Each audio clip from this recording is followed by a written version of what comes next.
Hey everybody, Jesse Slaughter with the Pursuit Podcast. And today's guest is the newly elected Mayor, Cory Reeves. Very proud to do this episode. As most people know, Cory was formerly my Undersheriff when I took office as a Cascade County Sheriff in 2019. I've worked with Cory for several years, and I admire his work ethic and passion for this community. And you'll see in this episode as he displays that and talks to you, the community, about all the great things that he wants to do. He's a very passionate individual who has very big dreams. I'm super excited to have him on. Stand by. 69-foot pursuit.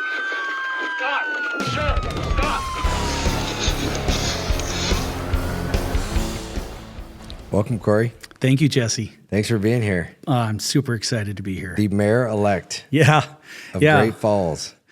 It's quite overwhelming. I think I'm in the honeymoon phase right now, but that'll be short-lived, as you know. Oh, you are. I'm just so happy right now because now you get to be the guy. Absolutely. So, it was a great campaign. It was tough. I had 4 people running for mayor, so it was a crowded field. Obviously, one of my biggest fears was splitting the votes with Commissioner Joe McKinney. Both of us are fairly conservative, and our fear was one of my fears was that we would split the votes and it would be a clear path for Casey.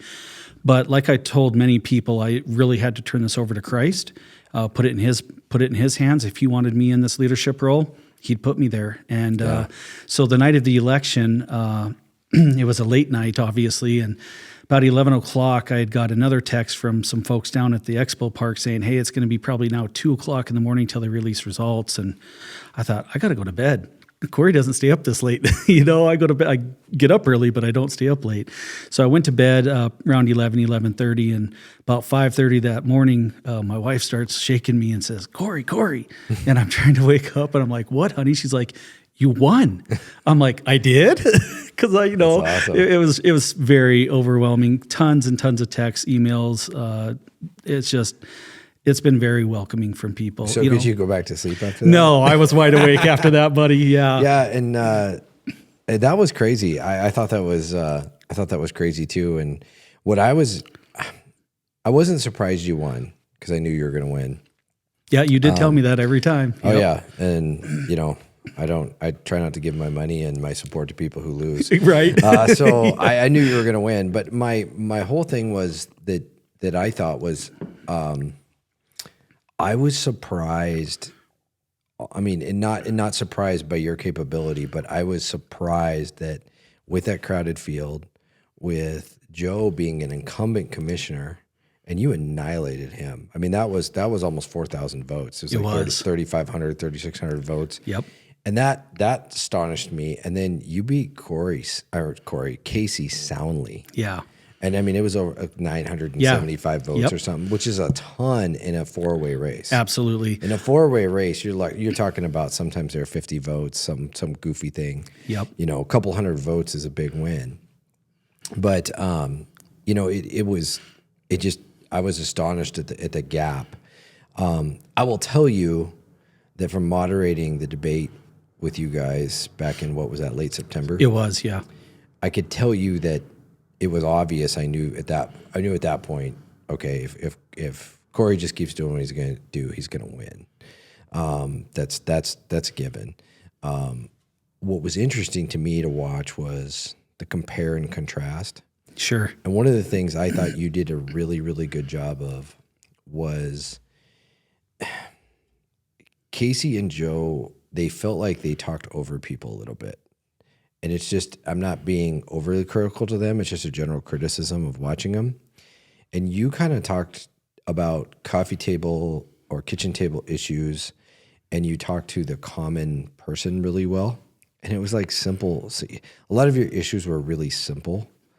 And one of the mistakes that you did not make, which I was really proud of you, was like, I thought Casey went out of the lane of mayor a lot. Like his TV ads had stuff like land ownership or rights. Protecting your public lands. Yes. Yep. and it's not in the mayor's purview. It's not. You know, and I was like, and I was thinking, is he going to like relate this back to like city parks or something? Because, you know, this is like Absolutely. It's Great Falls. It's the park city. That's what we're known for. So I'm like thinking, where are we going with this? And he never did. Yep. And I know a lot of people who thought, well, he's looking at some other office and he's like kind of campaigning for that office through this race a little bit. And I don't know if he is or not. And I'd love to have him on because I'd love to talk to him about it and You bet. kind of figure out where he was going with that. Or if there was some strategy that we're not aware of, because that just part through me, you know? And then I thought that Joe missed a grand opportunity. He was very supportive of the city staff, very supportive, which I don't think was a bad thing. But he was supportive to a fault. He was supportive in a way like his messaging, and I don't think he meant to do this, but it told people, well, nothing's ever going to change. Status quo. Nothing's ever going to change. And so I thought that was really fascinating about how they did that. And you were kind of like, well, you were always complimentary of the city, but you're always like, well, it depends on what you guys want. Absolutely. And that was a good strategy. I think what helped me a lot, Jess, and give you kudos is I've been through 2 races with you. Obviously, you were at the helm, but you were a great mentor and leader and gave me a lot of guidance. As you know, I called upon you a lot. Thanks. How should I handle this? What should I do? Don't respond to that. Those kind of things, because it can affect you. Some of the keyboard warriors when they start attacking you and things like that. But you're right. You got to take the high road. And one of the things that I really took from you is don't respond to those keyboard warriors. Your supporters will come out and defend you. Mm-hmm. And no doubt, every single time someone bashed on me, I'll take criticism. That's my job, you know, absolutely. Totally. But some of these things were just outlandish, just throwing mud. And you're right. Every single time the supporters came out and they just put them in their place. And that was really awesome. I think it's always your job to put facts out there. Like Absolutely. If you have to get on social media and put, well, these are the facts, because maybe that there's a miscommunication or you just know that person didn't get educated on said issue. So you want to put the facts out there. Yep. I think that's a smart strategy to always do every once in a while. But I think also too, there just becomes this point where everything gets lost in the minutia of there are literally people in this community that don't do anything to contribute to this community whatsoever, except for to get on the internet and say nasty things about people who do step up and run for election. And it's one of the reasons we struggle to get good people to run. Absolutely, it is. Because the good people look at that and they're like, I'm not putting my family through that. Yep, for $400 a month in my case as the mayor pay. I mean, after taxes, I think I'll take home like $180, $150 because you don't do it for the money, because you do it truly because you care about the community, you want to make a difference. But you're right, it can sometimes offset with those negative keyboard warriors that just all they do is like to throw mud. It's really tough, and it's good. I mean, the good news is I think you use social media really well to get your message out. I mean, it's a great tool. It is. You have to use it. Yes. You know, those people out there who don't, you see now they don't win races at all. Absolutely. They don't even come close. What I tried to be, and same thing that you reminded me of, just be authentic. Don't be someone you're not, Cory. Just be yourself. Be the common Joe, if you will. And that's what I did. And I was very clear with people. If you want a politician, Joe and Casey are politicians. I mean, they're good people. I'm not going to take that away from them. Yeah. But they've been in legislation for many, many years, both of them, and Helena, and they know how to do the speaker thing. And I just wanted to be myself throughout my vision, throughout my ideas. And if it latched on to people, great. If it didn't, no big deal. Like I said from the onset, I would respect whoever the voters put in that seat. You will become a politician, though. No doubt. It's inevitable. Absolutely. You just can't. I mean, and all that means really is that you accept your role and you're in your craft or you're in your role as that person. And you kind of, what's I think the secret is, though, is not to be political in your answers, to be honest when you make mistakes. You find your sword publicly. You do those things and people respect that. I thought... And again, I thought that one of the other things you did not make the mistake of doing, and I saw this amongst other candidates, you did not talk down to people. I think that is a terrible thing to do I agree. And I know exactly what you're talking about. because they're your boss. Correct. So you People don't are sit our there, boss. You don't Yep. sit there and talk down to them. Yep. But like I could see sometimes, and I see it all the time in races, where you're watching a debate, you're watching a question or a forum, whatever it is. Yep. And a question gets thrown at them, and they get offended by the question, or they think that it's stupid or beneath them, and then they answer it like that. Totally. And you're just like, oh my gosh, you can't do that. Correct. And a great example would be today, right before I came on your podcast today, I was down at the local pachyderm, and it was a packed house, which was awesome. I was glad to see so many people, and I spoke to them for about an hour. But you're right. There were a couple questions that just kind of frustrated me internally, but they're my boss. And if they want to ask that, I got to give them the same respect, the same respective answer, and the same tone that on a question that I do like. Right. So you're absolutely right. It's you got to be with the people because you just, I totally get it. You can't talk down to the folks. Well, and I think people forget sometimes when they get in politics, they forget that they once had those questions. Absolutely. And when you're in the job or you researched like you did to be in the job, you start to know all the answers because that's your job. You're supposed to know the answers. Correct. And I'll never forget. I'll never forget when Jay ran against me, and I was at the pachyderm debate. Speaking of pachyderm, and I'll never forget. Someone came up to me and was like, "Well, I just didn't like your answers." And I go, "Why?" "Well, you just had all the answers. You knew all the answers to the questions." That's your job. And I'm like, I'm the incumbent. I hope I know the answers. Absolutely. And that was my answer. And I was like, what did you expect? Yep. And they're like, well, yeah, nobody knows the answers to all those questions, but you know the answer. And I'm sitting there and I'm going, I'm like, it would be different if you told me, I think your answer is terrible and I disagree with you. Absolutely. But not because you know the answer. I was like, what? Right. It's so true. Yeah. It's a weird dynamic. It's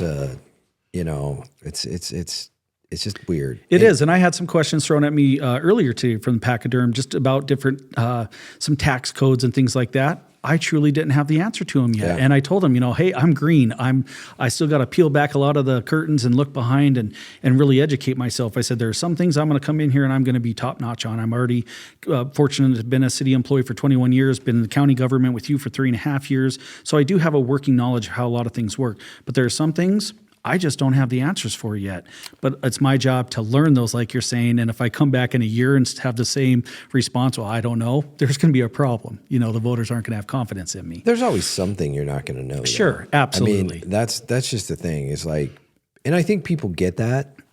You'd have to literally have every single job in city and county and state government to say, oh, I understand it all. Yep. There's a learning curve with each job. There are. Yep. What bothers me, and I don't think you did this at all. In fact, I think you were very prepared. What really bothers me is when people run, and this is my biggest pet peeve, and they don't research and study the issues that they're running on. Yep. And sometimes they win. And then you're going, okay, well, you're gonna crack the books, right? And then they really don't. Yep. And we see it a lot at like school board level to city to county to state to federal. Yep. And you're just like, how do you not? Yep. Absolutely. How do you not go dive into this? And it's weird. It's almost like, I guess I'm afraid to stand up there and look silly, I guess. But some people just they don't have that fear. They're just like, okay. Well, I agree wholeheartedly. It's funny because I've had a couple of meetings with City Manager Doyen already, and so we're slowly peeling back the onion, if you will, to get me ready to take office January 1st.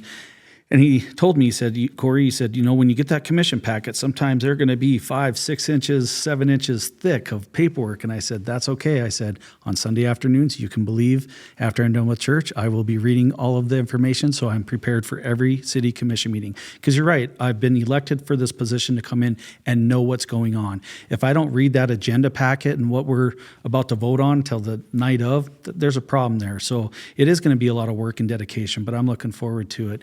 It's funny, one of the things I brought up even again this morning was one of the things I ran on. Well, I ran on numerous fronts, but is the downtown parking meters. And I know that's a controversial issue. Butte just released an article I read on ABC Fox the other day. They went to the 2-hour free parking. People are taking advantage of it. It's now all the downtown business owners in Butte are unhappy with that. But I still have every intention to do a 6-month trial period with no parking fees, a 6-month trial period with 2-hour parking, free parking, and then we'll gather that data, look at the analytics, and figure out what the right way direction to go is. I do know I have an upcoming meeting here in a couple of weeks with some of the downtown business owners. They like the parking meters, and I was shocked, but they do, because they said it keeps the residents from parking there and blocking all their storefronts, if you will. So it's going to be a tough decision to make. I want to make a well-informed decision after we get through these trial periods, assuming my fellow commissioners support me on that. I think what people need to remember, the mayor is not some superpower. I have the power to hold ceremonial events. I have the power to create our agenda for the city commission meetings, but I'm just one vote. Yeah. And I think a lot of people think the mayor could come in and wave this magic wand and make things happen.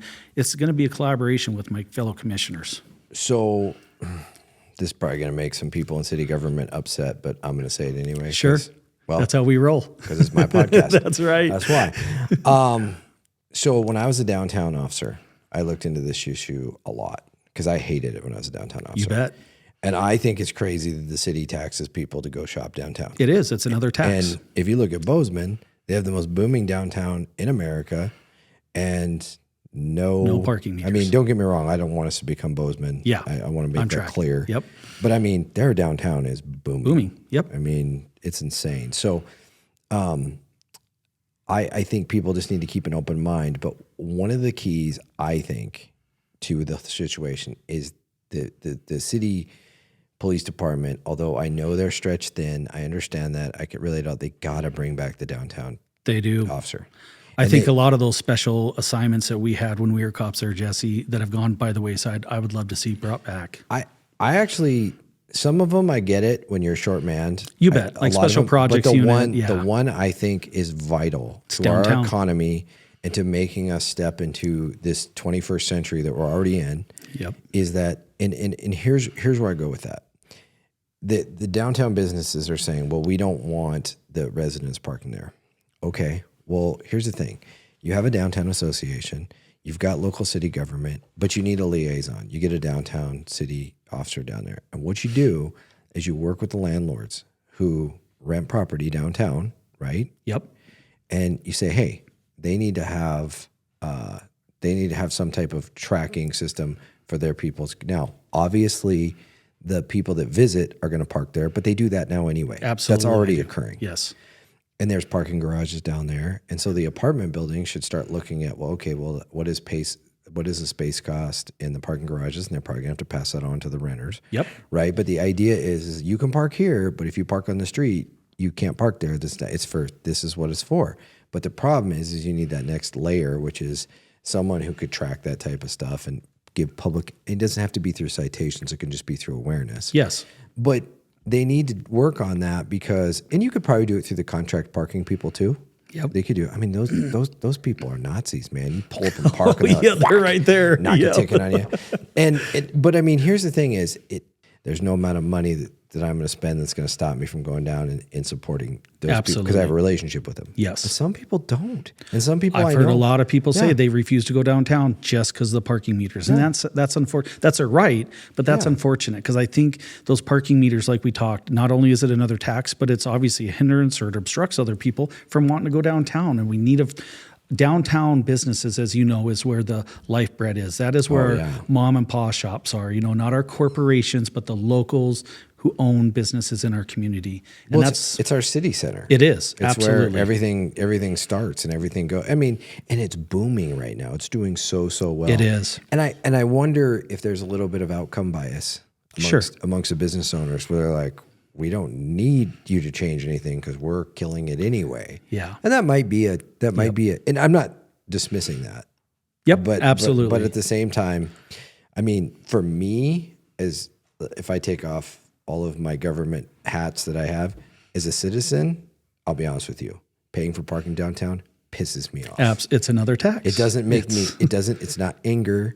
It's not anything else. It pisses me off. Absolutely. I'm just being, I mean, every time I go down there, I'm like, are you kidding me? I agree, because if you want to run downtown for whether it's a medical appointment, run into Osco Drug, run into your bank, whatever's downtown, you're now going to have to pay $1.50 just to get in there for 15, 30 minutes.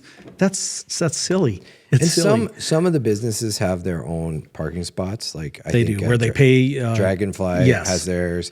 I know I use public drug because I support downtown. Yep. And it's totally inconvenient. I could go through a drive-through, but I want to support a downtown business. Absolutely. Celtic Cowboy as well would be another one that has their own parking area. Oh, that's right. too. That's right. Yep. Yeah, good point.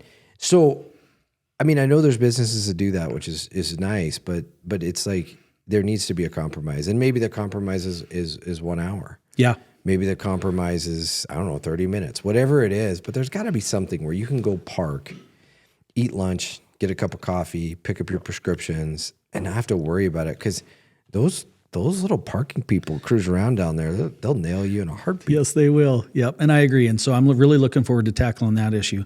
The other issue, I think, whether people want to agree with it or not believe it or whatever, we're going to have a massive influx of people coming in town with this missile upgrade. You're well aware of it.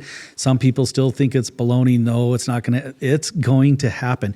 It's funny. When I had one of my first meetings with Greg Doyon, the city manager, I asked him, I said, Greg, just out of curiosity, why all these tire shops in town? They're everywhere now. And he said, Thank you. Ridiculous. Well, here's what he told me. He said, as you know, we've been talking to our partners who are going through the missile upgrade now. We have monthly meetings. He said, the number one thing, because of all the construction stuff and the vehicles, is tires. Probably push out over 1 million to 2 million tires during this missile upgrade, because it's crazy. That's awesome. I had Good no for them. idea though, because Good I'm for like, them. why tires? But made sense to me now. I always laughed at Great Falls because of the banks. Sure. It's like every time you'd see fancy new construction, you're like, oh, what cool restaurant's coming or It's a business. bank. It's a bank. Yeah, Okay. Did they I give guess- an explanation for all the car washes out of No, curiosity? I'm guessing the same vehicles maybe to wash. I don't know. the I'm car not wash. sure. The car wash thing, I think, needed to happen. There was a period of time when, unless It was you just fast car wash. it Pretty was much. fast Yeah. car wash, or you hand wash your car. And so I think that's been a long time coming. Yeah, as far and competition's good. It's Just really good. it's good. And speaking of competition, diving into the public safety mill levy and bond, obviously that got crushed. The voters were very clear about that. I think a monopoly of things occurred. We had the library levy passed. That was a very controversial levy, as you know. Then we got the Department of Revenue taxes came out. Everyone was pissed off about their taxes going up. So it was a hard sell to turn around and say, hey, we need millions and millions of dollars. The need is there, but people are done paying taxes. So one of the things I'm going to have to tackle as mayor with my fellow commissioners is we're going to have to look at services. There's going to have to be some services that we're going to have to, because the need doesn't go away, as you know. We still are going to have fire and police issues, so we're going to have to figure out something else. One of the things we recently did, or the city did, was they cut the umbilical cord from the Great Falls Housing Development Authority, also known as Parkdale. That used to be city employees, as you know, city everything. They're their own entity now. I think I'm going to have to look at doing that with some of these other entities. And I don't know what that looks like, but maybe it becomes the library. They become self-sufficient and get off the city's nipple. I thought about also maybe privatizing or getting a feel for privatizing our garbage collections and stuff. But as you know, we have the City of Great Falls and we have Republic.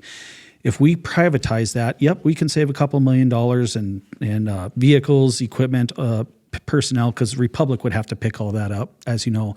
But then Republic would have the monopoly, and then they could set whatever rates they wanted. So there's no competition. Not only that, that money you save is going to be going to pay your contract. Tractor, exactly. So there's so many things we're going to have to really dive deep and make some hard decisions, and it's probably going to piss some people off. On the decisions we're going to have to make, but I am dead set on making sure public safety, our infrastructure, police officers, firemen are funded properly, because people want to live, work, and play in a community that is safe, I believe. And that's where I think you, as you know, were brilliant in getting ahead of the city mill levy, because we had heard, as you know, that, hey, this is probably coming down the pipe, and you said, we got to move now, because whoever gets to the punch first is going to get this passed, and that happened. So I was on the rescue task force, the crime task force. Yep. And I heard Rick Tryon going, we need to do a levy. We need to do a levy. And I'm sitting there going, and here was what's terrifying to me. and you remember because we talked about it. If the city were to grow before the county could catch up, county is all of the city's infrastructure. Yep. Where their prosecutorial services and where their jail and in city county. I mean, you name it. There's so many city county partnerships, but the county, and I don't like the way the legislature set this up, but they built it so the cities, which typically grow faster and have a bigger tax base, are completely dependent upon the counties, which don't. Yep. And imagine, if you will, you take this cup, okay, and the cup is the county, and the water in it is the city. But the city gets to turn the hose on as much as they want, but the county has to stay this big. Correct. And the water just overflows and overflows. And here's what was scary, what could have happened. Had the city levy passed, and let's not talk about fire right now because that's a different issue in a way, but let's just talk about the city police department. And they were able to get their 26 officers. Yep. I would have been in that situation where I'd have been like, well, we're closing the jail. Oh, absolutely. Because they would have arrested so many people, I couldn't have caught up with it. You bet. People would be walking around giving the middle finger to cops like they were during COVID. Yep. Or like they were before you and I took over. Yep. When they closed the jail. Absolutely. And that was a dumpster fire. It was. And we've never closed the jail since, and we've kept operations open. We've kept it going. But I'm telling you, they have to allow these counties to build their infrastructure up so they can take care of these cities. Yep. Or we have to go in for a legislative change to make it so we're more self-efficient. Yes. Maybe the cities need to have their own jails. The counties need to have a jail, something like that, so that we're not dependent upon one another, but one gets to turn the faucet on, the other one can't. Yep, it's true. I mean, it's the most back-asswards thing ever, the way they thought of this. And in trying to explain it to the state legislature, their eyes just roll back in their head. And it's like, how do you not understand this? You live here. Yep. But they oftentimes don't understand. Because that curtain is pulled, and that's our issue to deal with. Right. You know what I mean? Exactly. So it's super frustrating. But here's another thing, though, that I think contributed to the city's demise in the levy was they raised our insurance rates before the levy. Oh, sure. So I heard you and others campaign. Yep. My insurance rates went up $600. They did. I would have rather spent that $600 on the levy. Well, here's how the average voter looks at that. They go, okay, so they've already raised the rates. Yeah. I'm not voting for this. So now I'm going to pay $1,200 a year. Absolutely. Because the insurance company is not going to go, oh, you passed your levy. We're lowering your rates. They won't. That's exactly right. There's not a chance they're doing that. Yep. So I think that the tax assessment, the library levy, I mean, I've never seen anything cause more consternation. You ain't kidding. In a it community. Did. Yeah, and it still is some. Oh, so bad. It still is. They were, you know what though? The people who ran that election were so freaking smart. They were brilliant. Special election. Yep.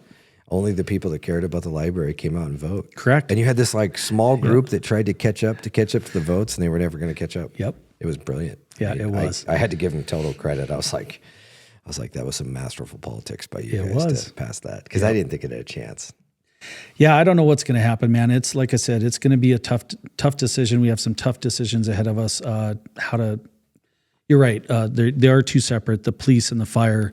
But as you're well aware, Jess, we got to figure out how to get some more police officers on the street. It's funny. Back in the day, I tell people, when you and I were young cops, we went to every vandalism call, or we went to a burglary, and we did an investigation. And yeah, we may not have a suspect, but at least we did a report. We documented things. We took photographs of things. We gave the victim customer service.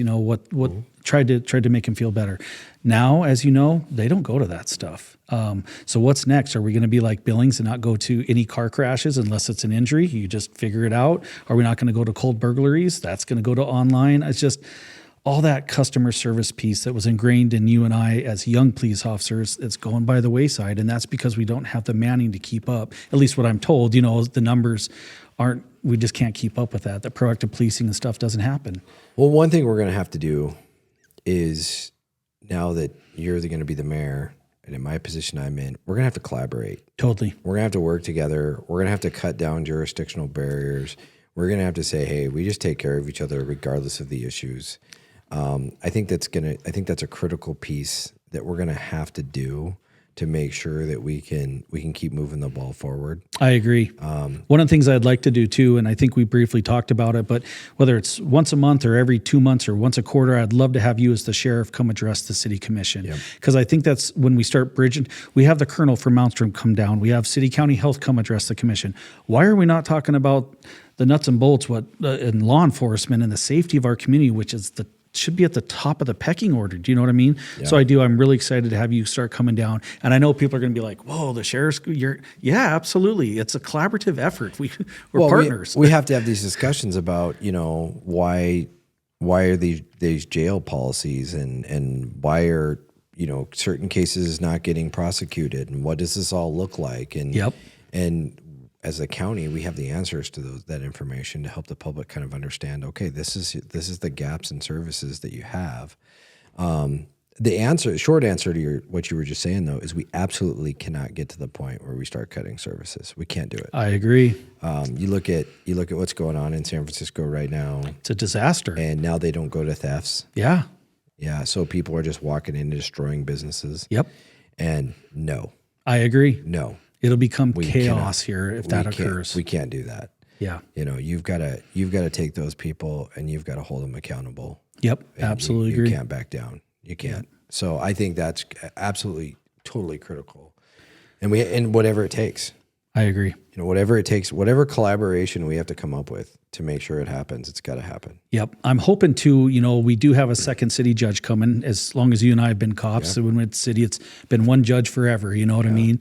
So I'm curious to see how that helps lessen the caseload, whether it's obviously it'll help lessen the caseload on a solo judge, but if that has an impact on your jail too, if that's going to be more people going to jail or will things get resolved more quickly and get people out of jail? I'll be curious how that shakes out. At the same time, pretrial is about to start. Which is wonderful. So we're going to try to have pretrial up and running in January. So great. Josh and I, County Attorney Racky and I are working behind the scenes to get the whole thing built. And then we're hoping to have it before the commissioners by December 1st. Great. So that goes out to that RFQ process and we get a contractor and we start doing that because that's going to help. Here's the thing I think we need to be cautious about. We need to make sure that we're doing the business of trials and adjudications in court. And the only thing that worries me about a second city court judge, and it's not a big worry, it's just all this specialized treatment judge thing. I'm not saying they're bad. Like I don't have a problem with treatment court or veterans court. You bet. I don't. Yeah. I think they're great programs.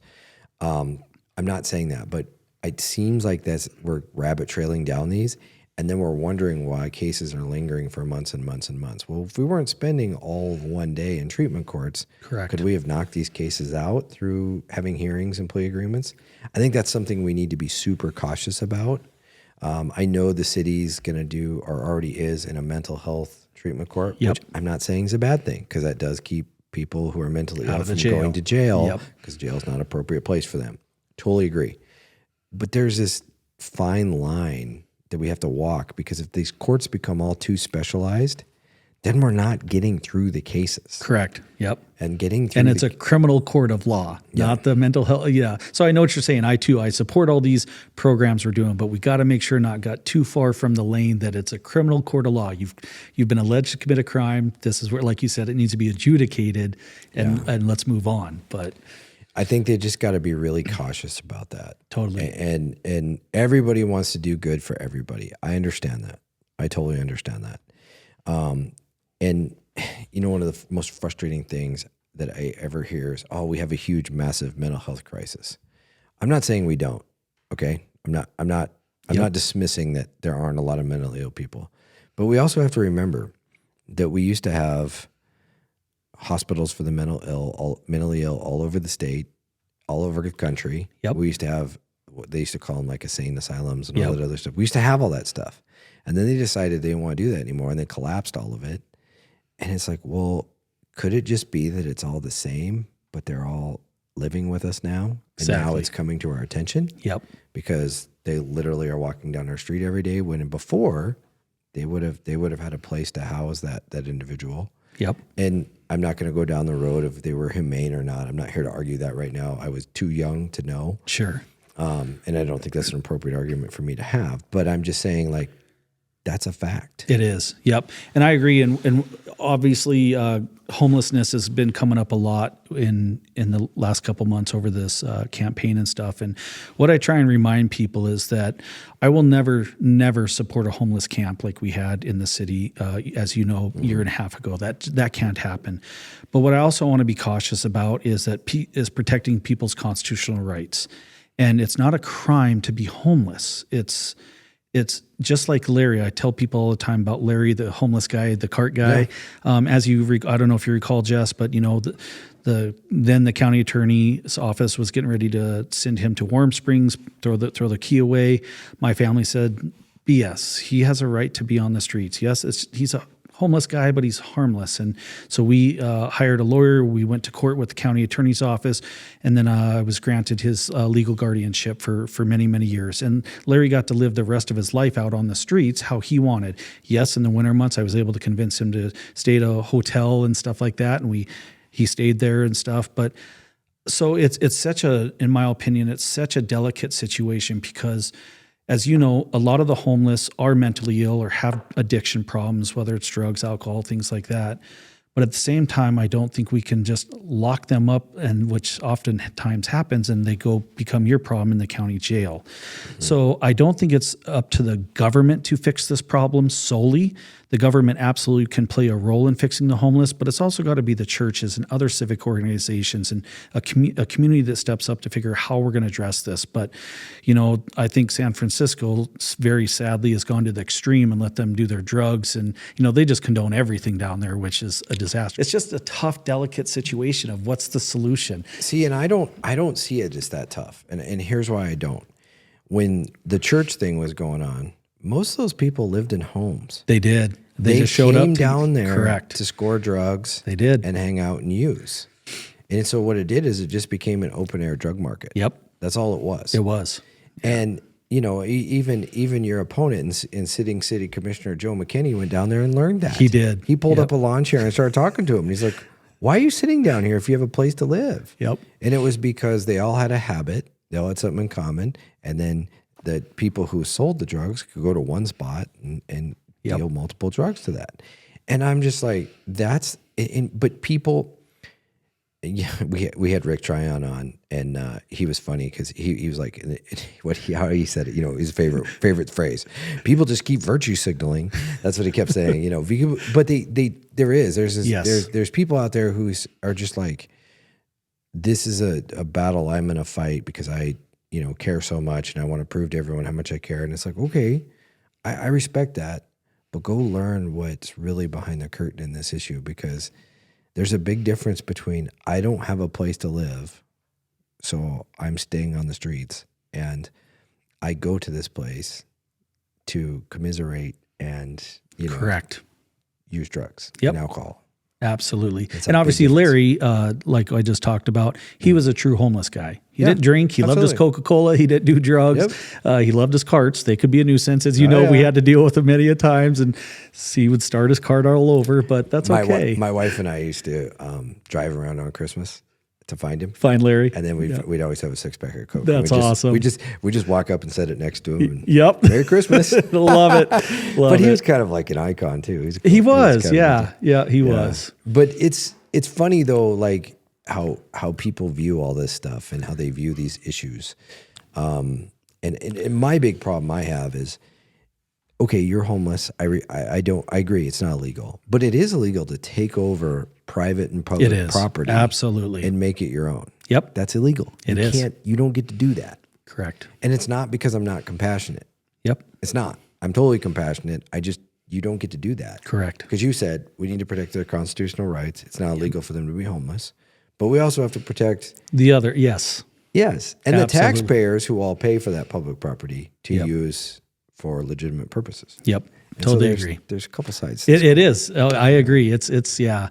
I think it's gotten a little better. I haven't been downtown a lot, so I guess it'll be eye opening as I take over as mayor. But I think the homeless, since the camp was dissolved, I think it's gotten a little better. But we certainly still have our homeless issues in our community. But I don't think we're at crisis mode, I guess. I agree. I've been all over the place. I've been to, San Diego. I've been to San Francisco, and the height of all this. I've been to all these places, right? And perspective wise, and let's keep it local in Montana. Bozeman is getting overrun. Their homeless problem is overrunning them. When I was a kid in Bozeman growing up, there was never a homeless person on the street. Sure. Ever. Yep. And the rumor was they put him on a bus. And they sent him to Great Falls. That was a rumor. But in all seriously, Bozeman and Missoula, when you go there's homeless people everywhere. They are. Yeah, exactly. Billings, their whole downtown is like getting destroyed because of it. And so then it reflects in their crime rates. It does. Yes. And so we're nowhere near that. Yeah. But we have to stay vigilant still and elect the right people. And it's not popular amongst small groups of people that we're not like, hey, just take over everything. But we have to be vigilant about it. Yep. Because it's I think people lose track of whose community this is. Yep. And it's the taxpayers' community. It is, exactly. It's funny, you mentioned earlier, so I'm kind of circling back to it, but the relationship between the city and the county. And I think, as you know, that at the government level, city commission and the county commission, that relationship's been fractured. It's been fractured for a long, long time. And one of the things I hope to do is try and start mending that relationship. It's going to be a tall order, no doubt about it. Joe Briggs, who I respect, is a big personality, strong personality. But one of the first things I did when I learned the date of my swearing-in ceremony, like December 19th, I think it is, and I sent Joe a text. I said, hey, Commissioner Briggs, just letting you know this is when I'm getting sworn in as mayor. Love to have you in attendance. He said, absolutely, wouldn't miss it. I'll see you then. So it's a baby first step, do you know what I mean? But I really think it's imperative, Jesse, like we were talking it can't just be the city and the county. It's got to be a partnership. You're going to do great with that because when you were Undersheriff, you had a great relationship with the commissioners. I did, yes. You were able to get pretty much whatever you wanted. Sometimes it was a fist pound and this and that, but at the end they'd say, okay. Yeah, exactly. I mean, I used to always laugh because she'd tell me they said no, and I'm like, okay, we'll go meet with them again. They'll say yes. Yeah. It frustrates me because our I don't know, as you just recently saw at the last commission meeting, our county commission is in disarray right now. And it's super frustrating. And it's so frustrating for me. I believe because I often have needs or have things that I need to get done and I need to go to the commissioners. And you know how it is as you and I both did it when you were the undersheriff and me as a sheriff. We call it running the chairs. You can talk to them individually, or you have to call a public meeting to meet with them all, And so, and it's really frustrating right now because now with their whole rift that they're having, when you go in and talk to one, the other one's mad at you for talking to that one first. Well, I'm coming to you. I'll be there in a minute. Exactly. So then you switch and go to the other one, and it's just exhausting. Yeah. And you're like, it's so frustrating. And I hope and I pray that whether it's through them figuring it out or through the next election, it gets worked out one way or the other. Absolutely. It needs to. But it has to. Yes. There's so much positive coming our way, and we can either get overrun by it because we're not ready, or we can be prepared for it and embrace it, and it'll be really great for everyone here. Anticipatory leadership. Yep. Someone taught me that word very well and ingrained it in my head, and it makes sense. But it's the job of us. We have to anticipate problems coming and make a plan for them. Yep. Absolutely. It's totally imperative. And with that, real quick, we're going to come back. We're going to take a quick break.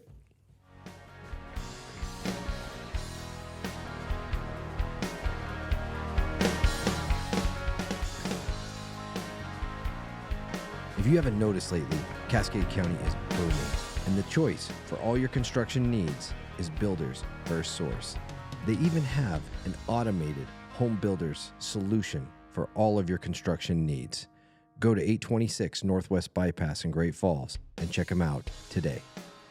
Are you looking to replace those floors in your home? Or maybe you're doing new construction? The place I trust is Contract Flooring Carpet One. This is a locally owned and operated business here in Great Falls, and they are committed to serving you and giving you the very best prices and the very best product and service. Go see Contract Flooring Carpet One today.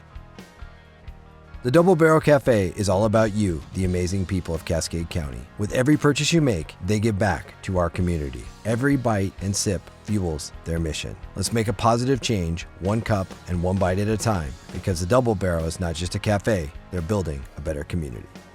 When deciding who I would trust for the technology component of this podcast, the choice was simple: Information Systems of Montana. Whether purchasing products for business or when I had them build me a new MacBook to catch child predators, they delivered, creating a solution for my exact needs. Contact Information Systems of Montana today. Your health journey is as unique as you are. The Peak Great Falls has everything you need for your fitness journey. They are your partner in wellness with a top-notch facility and expert staff and a very welcoming vibe. Locally owned, community driven. Join them today. One of the best family-owned businesses in Great Falls is Schulte's Coffee House. They have amazing coffees, frozen yogurts. You can even stop in and fill up your car. They are a full-fledged convenience store and are world famous for their chicken and my wife's favorite, the Bosco sticks. Go check out Schulte's Coffee House today. If you're passionate about firearms and the Second Amendment like I am, one of the best places in all of Montana to go is Mitchell Supply. Jim and Tammy Mitchell have been running this gun store for decades. They're major supporters of the Second Amendment, and they're major supporters of our community, and obviously they're supporters of this podcast. For all your firearms needs, go check out Mitchell Supply today. Everybody needs a good insurance plan. Whether it's for home or auto insurance, check out Heinbaugh Agency. Eric Heinbaugh is a local agent focused only on customer service, not sales. And we're back. Then my mic's back on. All right, good. So we're back. We kind of unconventional. I usually start from the beginning, kind of just chronologically go. But I mean, obviously, I just dived in. Well, sorry. It's big. It just happened. Yes. So it's big news. You two just know each other too well. We That's do, That's yeah. what happens there. Yep. There's that too. So let's talk about your childhood. So where were you born? Yeah. So I was born in Rapid City, South Dakota. My mom moved here when I was 2 years old. It's kind of a wicked story. So my dad was, shortly after we moved here, my birth father was sentenced to Montana State prison. And so he was there for several years. I can say that my birth father is one of the few that has broken out of Montana State prison. Really? Yeah. Stole a farm truck, came back. Tell me about that. Yeah, it's pretty wild. Yeah. So how old were you when you went to prison? Let's see. He was already sentenced back. Let's see. So I was about 8 months. I'm sorry. My mother was 8 months pregnant with me when he was sentenced to prison. Okay. So he never met me. And so I think it was around 1.5 or 2. She said, I still have the newspaper articles from back then, but he and a couple guys broke out of Montana State prison.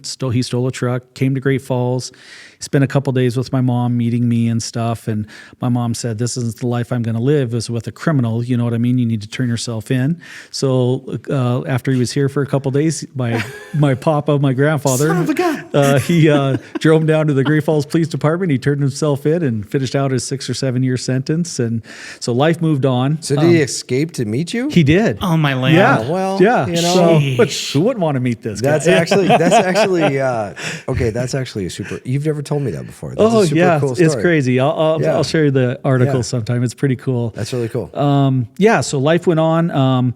Then I left I was playing in my mom's car when I was probably 3 or 4, left the headlights on. Her car died. She had to call a tow company.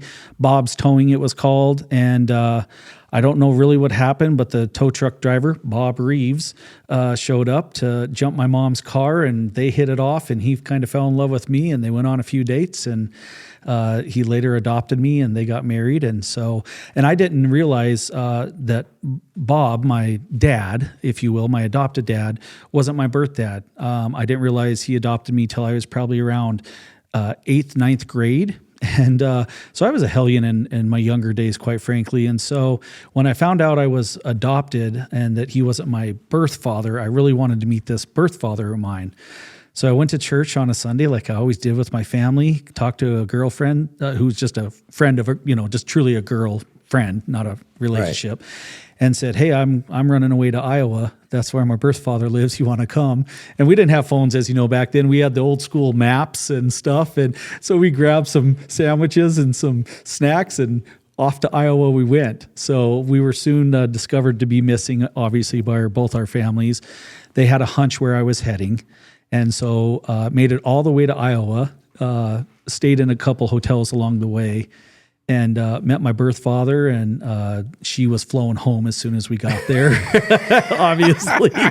And then he drove me back to Great Falls, and then my parents flew my birth father back to Iowa. But so it was a great upbringing, but I had my mischief days, no doubt about it, but I played sports. As you know, we played football. Oh yeah. Against each other. Yeah, against each other. Yeah. Yes. I think you were running behind me and I was like, try and catch me, Jesse. Probably, especially in that game when you guys just killed us. Yeah. So for the record, you were a tailback in high school. I was Great Falls High. I loved it. And weren't you like some like record? I did. I had a couple records. They've since been broke. Yeah, but I had were- I had the most yards rushing in a game. It was, oh boy, it's been a minute, but I think it was 397 yards or something like that in one game. But that got crushed just a few years after I graduated. Really? So What by a guy named, I think his name was Roy Coleman. was that in your junior Junior year? Yep. Was that in Bozeman? It very well could have. And Could have here's been. and here's why. In I think it was my junior year. I can't remember. It might have been. I don't know. No. We played you we played you at Memorial Stadium. Junior year. That's what I wondered. Because Yeah. Robbie Thompson was Yep. the quarterback. Yep. I think Dallas Neal was like he was like a tight end or He a was, linebacker yeah. or something. And then Travis Palmer played yep. linebacker. Oh yeah, he was a mean machine. Oh, yeah. That guy could hit.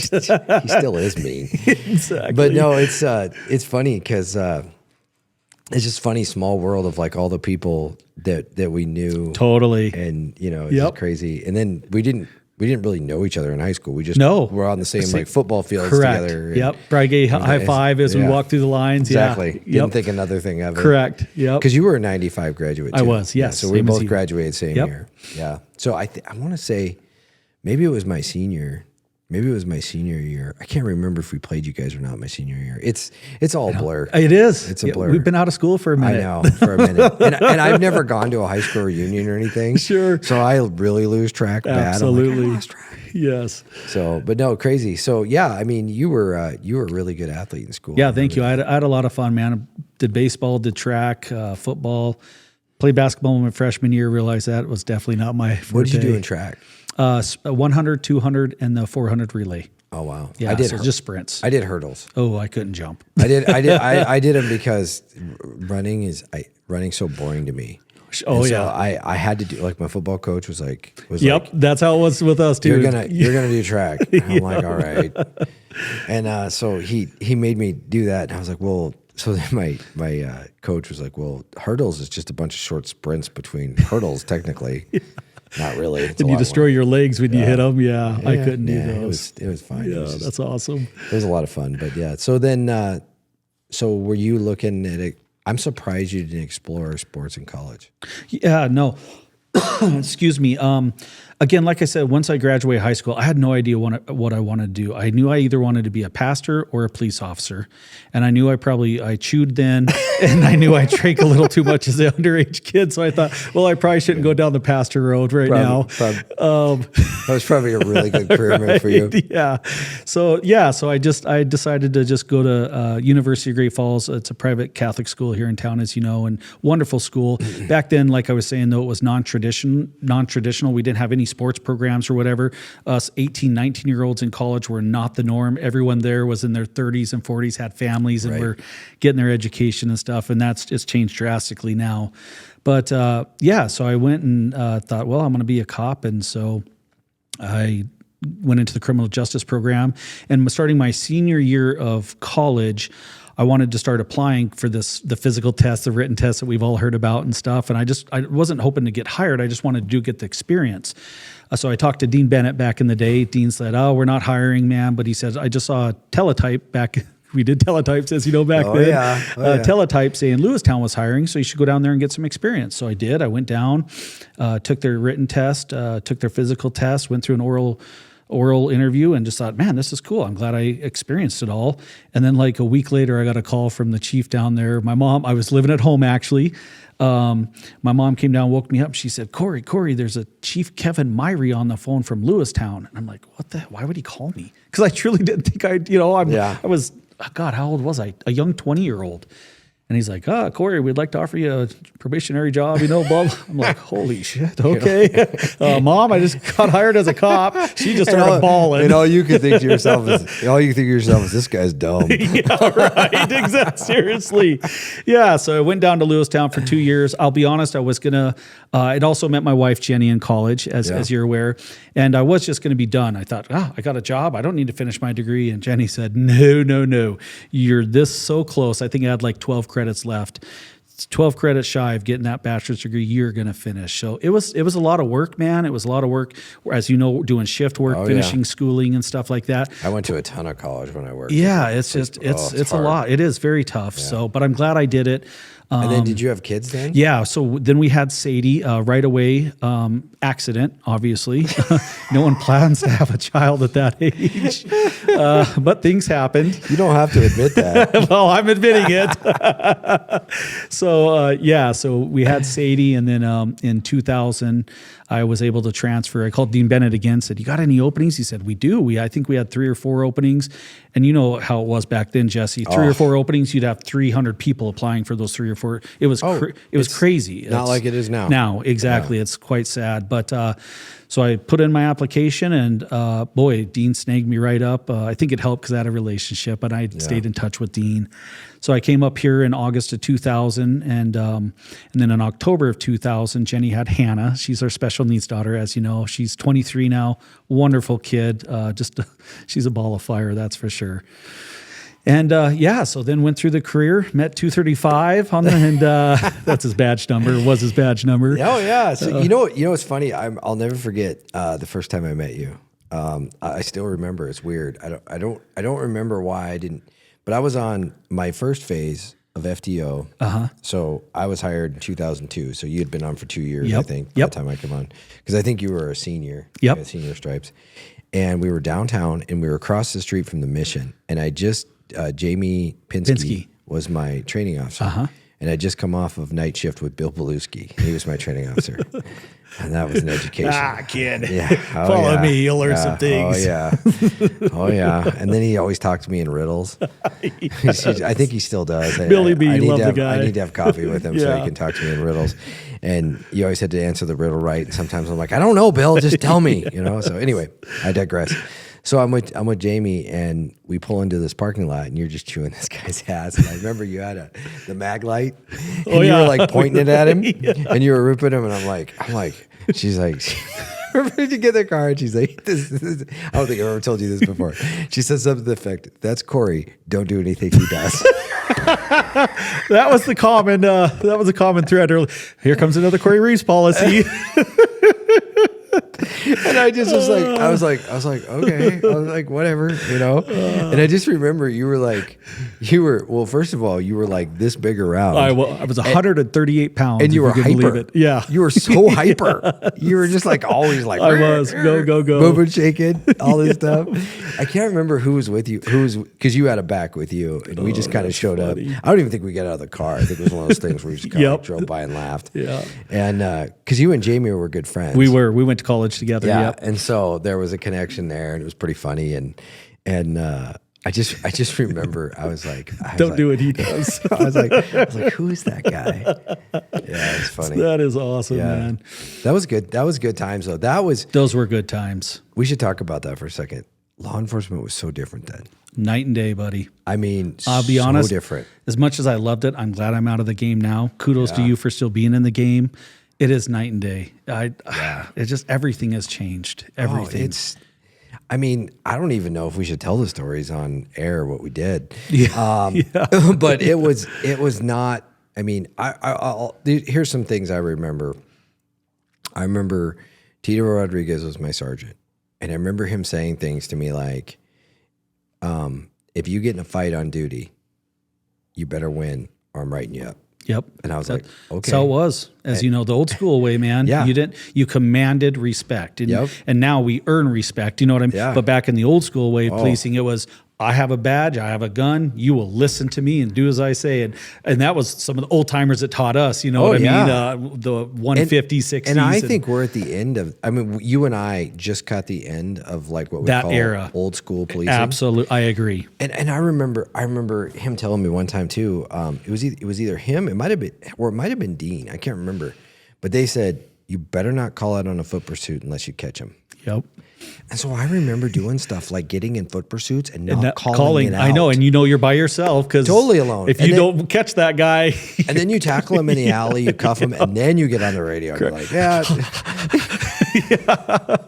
it's so totally true. Yep, Yep, it is. The peer pressure was really real. It was. I mean, it was really real. Yeah. And they were good people. They were from a time. A different time. They were in our history, absolutely. But we learned a lot from them. Oh, totally. I'll tell you what. I think I learned the most from some of those old timers at how to conduct criminal investigations more than you know what I mean. They were so methodical, so thorough with the limited resources they had, and so they had to be that old school. Put the pieces of the puzzle together because now everything is technology, as we know, DNA and video, and we didn't have any of that back in the day. It was truly good cop work that solved cases. Oh yeah. So it was insane. And then I won't say their real names, but we had people that were legends and their nicknames were the Choker. Chokeout. Yeah, Choker. Yes, I remember him well too. In fact, I saw it firsthand. I did too. I'll never forget it. And I thought, that is what I learned in the police academy is police brutality. How are you doing that right now? But you're right. Those people were gone very quickly as their time was. I'll never forget Chief Bob Jones coming down when a certain individual retired from police work. And he walks in the shift commander's office and Brian Lockerbie was sitting behind the desk. And he walks in, and I'm just standing there. I just happen to be the right time in history, right?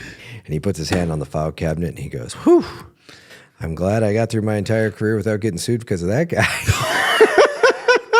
And I'm just like, what? This is how, unheard of today. Like, totally unheard of. It was. And I remember it was, I'll be honest, when I first joined the Great Falls Police Department in August 2000, although I was so proud because I wanted to come back and serve the community I grew up in, I was very embarrassed for a while to wear our uniform because when I came on, we had a guy by the name of Bubba Burton, very well-respected school resource officer doing inappropriate things with students and adults it was like sleeping in the car in the cop car.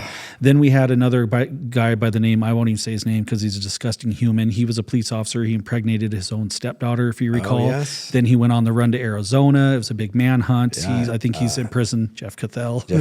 He FBI HRT took him down. Is that who? In Arizona or somewhere, wasn't he? Yeah. And then right after that, we had another guy, a lieutenant who was taking Greg Church, taking out credit cards on deceased people. He was gotten to the police. So it was like all these things were happening. So when I started, I got the greatest Bubba Burton story ever. So when I first start, I think the order was it went Greg Church, Bubba Burton, then Cathell. I think that's how they all kind of went down. Well, I start, unbeknownst to me, I'd heard the Bubba Burton thing, but I didn't know anything about it. Like I had no idea.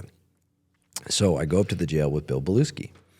And you know how you have the horseshoe at the jail? Yep. And you sit up there and you're writing your paperwork. And I know this so well because I was so embarrassed when this whole thing happened. I'm probably, I don't know, a week in. And I mean, I came from another agency, but I'm a rookie. I'm a green. That's how cop. I felt coming from Lewistown. Yeah. And I'm writing see when 30 flew over. Yes, it did. I'm writing a citation for disorderly conduct, and I look. Bill's sitting over here, and I you know how you're like talking out loud. I'm like 45-8-101 disorderly conduct, and I'm just trying to remember the code off the top of my head, you know. Yep. And this inmate goes, 45-8-101. What is it? What subsection? And I said, and I can't remember what it was. It was probably like fighting. And he's like, oh yeah, that's subsection 4. And I'm like, so I go, who the hell are you? Yeah. You know, and I'm like, and like dumbfounded. And Beluski just kind of like waves me off, like, don't talk to him. And I'm like, but he's talking to him. Yep. And they're talking like they're the best of friends. Oh, jeez. And I'm sitting there and I'm like, this is weird. And I'm doing all my stuff. And I'm literally in the back of my mind, I'm going, what the hell's going on? Yep. So I go out in the car and Bill slams the door in the Sally Port and, gets in the car and slams the door. And he's like, well, remember when I was telling you about Bubba Burton? I go, oh, That's click, him. That's him. And I'm like, oh, that was weird. And that was, and so I had the same thing. And then I remember I worked with Jeff Cathell all the time. Yeah. Like You were downtown, I think, weren't you? No, not yet. No, I hadn't gone down. I was 3 years on before I went downtown. But so I was on patrol. Okay. And and then I'll never forget getting the APB on him when he ran. Yep. And I remember that popping up on our MDT, and I'm like scrolling through it, and I'm like, what? Yeah. This is crazy. Yeah, those are embarrassing times. Although you can't, just like if one pastor or one teacher does something wrong, you shouldn't paintbrush them all that way. But that's not the same in law enforcement as, if one bad cop does something, they paint us all with the paintbrush that we're all corrupt and bad. And what I do love is kind of like we talked about, that when we were coming on, that old generation mentality of copying was on its way out because, as you know, the ethics and the accountability piece has just skyrocketed, and it needed to. It did, yeah. With police work, And I love the way we, I brag to people all the time. One of the coolest things I got to be part of as the Undersheriff was the Use of Force Review Committee. Yeah. And I remember going down to Post or to the Academy in Helena with you, and we had all these other chiefs of police there and a couple sheriffs and stuff like that in this big room, and we were telling them how we rolled out our Use of Force Review Committee and who's involved and the information we give them, the police, the full access to the police reports, the videos they get to see, they see it all. And I just remember all these 30 or 40 chiefs and just going like, you can't do that. That's not how we do things. And I'm like, this is how the sheriff and I do things. It's all about transparency because we are going to have our community believe in everything that we do. And so that was funny because I don't know if you remember this, but do you remember that I had pitched that idea right when we first got in? And it was very resisted. Absolutely. And everybody our was command staff, everyone. Like, no. Correct.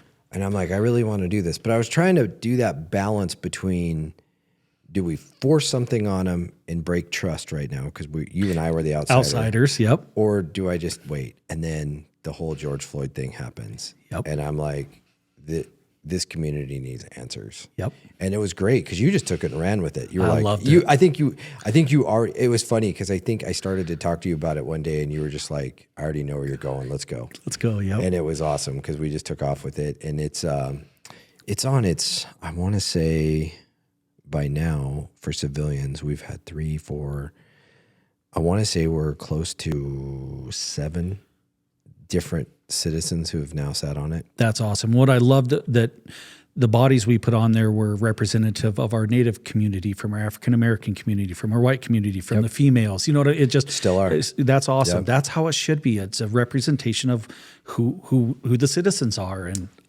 I'm so proud of that program. Well, and we also purposely picked people who make their constituents would be critical of us. Absolutely. And we said, no. I remember that because a couple people you recommended, and I'm like, are you kidding me? They don't like law enforcement. And you said, nope. Exactly. That's why we're going to have them come so they can pull back the curtain themselves and see really what's going on. Brilliant move. Yep. Well, and the thing about it is this is the whole reason the Pursuit podcast exists. What we find out is whether we're a D, whether we're R, whether we're libertarian, whether we are pro-cop, anti-cop, pro-government, anti-government, in the military, not in the military. Just have to be the, command agent in charge of a household or whatever. It doesn't matter. The fact of the matter is all of our issues, if we really sit down and talk, they're all about this far apart. Correct. The dumb phone in major legacy media wants us to believe that there's a massive LGBTQ crisis, that there's blood running in the streets because people have guns, or that our world's going to end tomorrow in nuclear disaster. They want us to believe that because that's how they control us. But when you sit across from people and you talk to them, I don't care what political ideology, what religious ideology, what color their skin is, and you just talk. all of a sudden all that stuff goes away. It does. And you're right, Jesse. This, I think, is what's destroyed a lot of America. Although I use the phone, everyone uses a phone that's got some great assets to it, some great resources. It is taken away. I talked about this at one of the forums, and I think you might have been the host of that forum, that, when I walk into a restaurant now, instead of a family, or whether it's at home, which, well, at home it's different because I control what, but you walk into a restaurant, let's say, and you see a mom, dad, and their 3 kids, all 5 of them are on their phones. And it's like, how are we not engaging and saying, like, we grew up, how was your day? Tell me about your day. My kids tried to say it was fine. Nope. You're going to tell me a little more than that, buddy. You know what? And we're going to dig, it's just because it is. They just want to hurry up, eat to get back on that phone. And it drives me bonkers. But you're right. It's, unless we start figuring a way to cut the umbilical cord some from this technology stuff, it controls us. Well, here's the part people don't understand is everyone's worried about artificial intelligence. It's already here. It is. Absolutely it is. And it's there. So if you go on Instagram or TikTok or Bookface or Snapface or whatever it is, okay, and you start scrolling, it knows when you pull it back and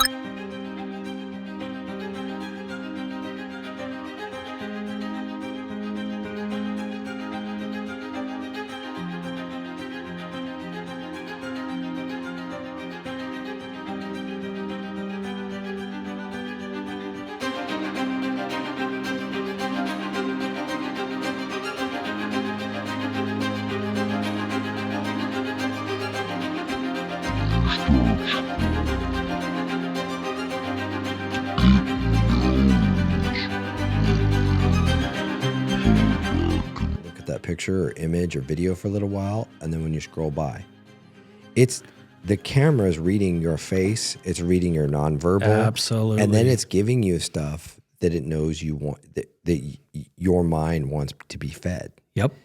And so then what it does is basically it tells you what you're going to think. Totally. It's funny. This scared the hell out of me, and I've never experienced this before. This was probably, I don't know, not even a year ago. And Jenny and I are in the kitchen, living room, whatever, and I was telling her something that I wanted. Oh, it must have been about last year, Christmas time. And I was telling her a specific drill set that I wanted. Didn't look it up on my phone, simply just had a conversation with her, Jesse. So later on, I'm scrolling through old Facebook there, and that drill set that I told her I was interested pops up as one of the ads. Hey, I'm like, that is scary. I wasn't even on my phone, and this darn thing must have been listening to us. They're tracking us when they're off. It's too. crazy. Remember how we used to turn our phone off? Absolutely. They're still tracking us. Yeah. It's obscene. And what bothers me about it is, I mean, here's the thing. I don't have anything in my life that I don't care if anyone listens to. Same. That's not the point, though. It's not. The point is I am entitled as an American to be private. Yep. And I don't want to go down the political rabbit trail too far, but the biggest crime against this nation was the Patriot Act. Absolutely. They it opened up. Well, they just shredded our constitution. They put our Constitution in the shredder and shredded it. Yep. And they said, well, you have rights, but we're going to listen to everything you say. Correct. And that opens up Pandora's box. It to does. all that stuff. If I can chime in on that really quick, I just did a report on my YouTube channel. I report on tech daily, and it was a report from TechCrunch.com where they were talking about a mom who just bought her kid a iPad-like tablet. It wasn't an iPad, but it was made by a company called like Dragon Touch, I think is what it was. And she found a whole bunch of malware on this kid-developed tablet. And so it could track what the kid was doing. It could track everything. Everything hands down. And so she's going through and she writes this whole story on this thing and sends it in to TechCrunch so that they could report on it. And then she says, but I couldn't take it away from my kid because the kid liked it too much. and it's like, what the heck did you just say? When I was a kid, my parents threw me in the car. It was a cassette player, it was a piece of paper, and it was crayons. Absolutely. Yep. Or my, what was Etch-a-Sketch? Yeah, Etch-a-Sketch. Oh, I loved Etch-a-Sketch.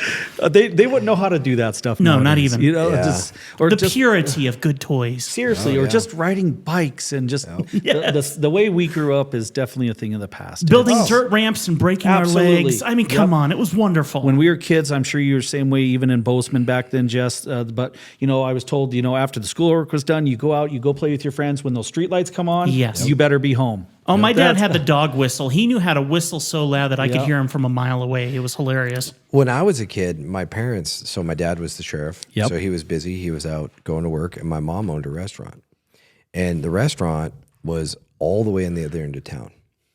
And I would wake up in the morning, and I was a total, what did they call us? Us 90s kids, latchkey kids. Oh, sure. I was a total latchkey kid. I mean, I had my own house key, and I knew how to cook ramen, and I was good. And I'd wake up in the morning, and I'd eat cereal, and I'd take off. And you got to remember, in a summer day, it's not dark till 10 o'clock. Oh, absolutely. And I mean, and sometimes it was a phone call home. Hey, Mom, Dad, I'm at my buddy's house.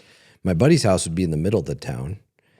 And they'd be like, okay, well, how much longer are you going to be? And sometimes 11 o'clock, midnight at night, I'm riding up the hill, going back to my But it was safe home. then, too, to be able to do those things probably. In a lot of ways, I think it is now, too. I think that I do. I don't think that the world's such a dangerous place that kids can't go out and ride their bikes. I don't think No, that's I true. agree. But, Yeah. But I think, especially in Montana. Yeah. But I think, you know how much stuff I learned? Absolutely. And Life skills that you, Oh my gosh. it's the truth. I remember one day, I remember nearly drowning one day. Jeez. We were swimming in ponds, and I think I got cramped up or something. Sure. And I had to relax myself and get myself to the shore, get out. I'm sure my parents don't want to ever hear that I did that, but I mean, that was okay. But I learned something. I was like, okay, Yep. I probably Absolutely. should be a little more careful when I'm out with my buddies, and you learn from that. You learn quickly. Almost getting hit by cars numerous times. Absolutely. Yep. You blowing through the stop sign. Oh yeah, just being a Yep. total. No, you're absolutely right. And that's why I cherish the times I can go to the cabin with my boys right now, because at home it's school, it's schoolwork at night, then it's basketball practice, and you don't get time. I don't at least feel that I get a lot of time right now to teach them life skills. So when we can unplug, go to the cabin on a Friday, Saturday, come home Sunday, I can teach them how to start the fireplace, chop the wood, just all those things that, probably they're never going to use, but it's just, I'm trying to teach them, you gotta take ownership, and the cabin isn't just for fun. Do you know what I mean? And how to start the generator or put water. It's just all those things. And because they asked me early on, why do we have to learn all this? Because I'm not going to be around forever. Yeah. Someday this is going to become yours, and I want you to be proficient and understand how to chop a wood and use an axe and use a saw. Or you're going to cut yourself with the leg with a saw out Correct. there, and they're going to have to keep everybody warm and sheltered exactly to get right. help. I mean, So no, those are really good life lessons. So talk to me let's talk about your early years of the Great Falls Police Department, because we were on that. We Oh, sure. off. Yeah.